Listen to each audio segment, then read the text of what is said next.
अब बात करते हैं डॉलर के मुकाबले रुपए की। जी हाँ, देखिए रुपए में आज आधे % की गिरावट आई और एक इंटरेस्टिंग चीज़ ये है कि ये उस एनवायरनमेंट में हो रहा है जिसमें ग्लोबली डॉलर एक्चुअली काफ़ी वीक रहा है। डॉलर इंडेक्स जो है वो लगातार आपने देखा ही है किस तरीके से गिरा है। ध्यान रखिएगा, डॉलर इंडेक्स जो है वो बाकी जो डेवलप्ड करेंसीज है उनके अगेंस्ट की एक बास्केट है। लेकिन क्या ये एक ओवरऑल इमर्जिंग मार्केट फिनोमिनन है या इंडियन मार्केट में ही रुपये ज़्यादा गिर रहा है, ये समझ लेते हैं लता मैम से। Lata ma'am, good afternoon. All time low dollar रुपये पर 89 ऑलमोस्ट। जी हाँ, ये 88.45 एक तरह का सपोर्ट था और वो आज सुबह टूट गया। मंडे क्लोज 88.31 था, इतना कमज़ोर नहीं था बिकॉज हमने 88.4 देख चुके थे सितंबर 12 या कब, तो तब तक इतना चिंता नहीं था। लेकिन ये 88.45 टूटते ही इम्पोर्टर्स, कॉरपोरेट्स, उनको सब ये ब्लू स्काइज टेरिटरी हो गया ना, आप पता नहीं कहाँ रुकेगा, तो सब लोग इमीडिएटली बाय मोड पे आ जाते हैं, स्टॉप्स ट्रिगर हो जाता है। और एक डर भी था मंडे को, जब वो H1B वीज़ा का इम्पैक्ट देखना था, तब वो फुटसी रीबैलेंसिंग का खबर था, इसलिए थोड़ा बहुत इन्फ्लोस था।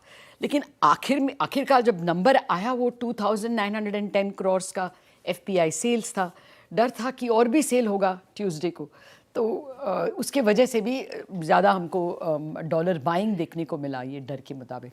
और RBI का रोल था, दे वर सप्लाइंग डॉलर्स, लेकिन ये नहीं कि वो कोई लेवल को सपोर्ट कर रहे थे। डीलर्स का मानना है कि RBI एंड गवर्नमेंट यही समझते हैं कि थोड़ा बहुत डेप्रिसिएशन रुपये के लिए अच्छा है, क्योंकि एक्सपोर्टर्स को वैसे भी मुश्किल है टैरिफ के वजह से, ग्लोबल स्लोडाउन के वजह से, एकदम stiff competition from other Asian countries, China in particular, इसलिए एक depreciation. By the way, rupee is not only all time low versus dollar, it is also all-time low versus yuan. 12 rupees 48 paise to buy 1 yuan is an all-time low.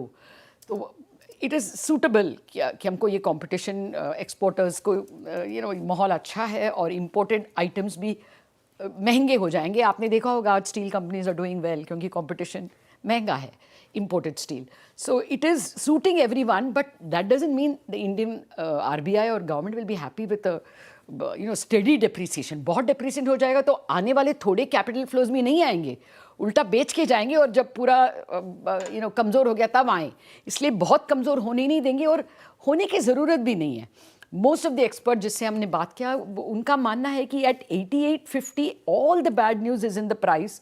उनका मानना है कि Jan Feb March normally export heavy months होता है, fourth quarter current account surplus month होता है, तब जाकर एक्चुअली रुपी थोड़ा यहाँ से अप्रिशिएट होगा। बैड न्यूज़ अभी काफ़ी है। और अनुज, जैसे तुमने पूछा कि वेदर ये ओनली इंडिया स्पेसिफिक प्रॉब्लम है, इन 1 ईयर टाइम फ्रेम ये इंडिया स्पेसिफिक ज़्यादा है, because India is the worst performing currency. Because dollar has weakened about 10%, 106 से डॉलर इंडेक्स 97 तक आ गया है। 10% रिडक्शन होते हुए भी India has depreciated 2% versus the dollar.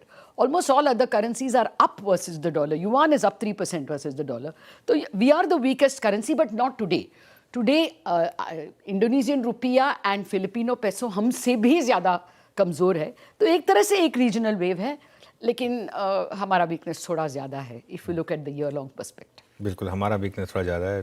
हमें बहुत बहुत शुक्रिया। और काफ़ी करेंसीज हैं, जैसे थाई बाट है फॉर एग्जांपल, 3 साल पहले 38 था, आज 31 है। वहाँ तो काफ़ी स्ट्रेंथ रही है। तो कोरियन वॉन और काफ़ी because of the equity flows. Absolutely. तो खैर हमारी मार्केट में थोड़ा सा दिक्कत रही है। खैर एनीवे, FI सेलिंग काफ़ी फैक्टर्स हैं जिस वजह से हमारी मार्केट करेंसीज में इस समय एटलीस्ट वर्स्ट परफॉर्मिंग मार्केट्स में से रही है। शुक्रिया।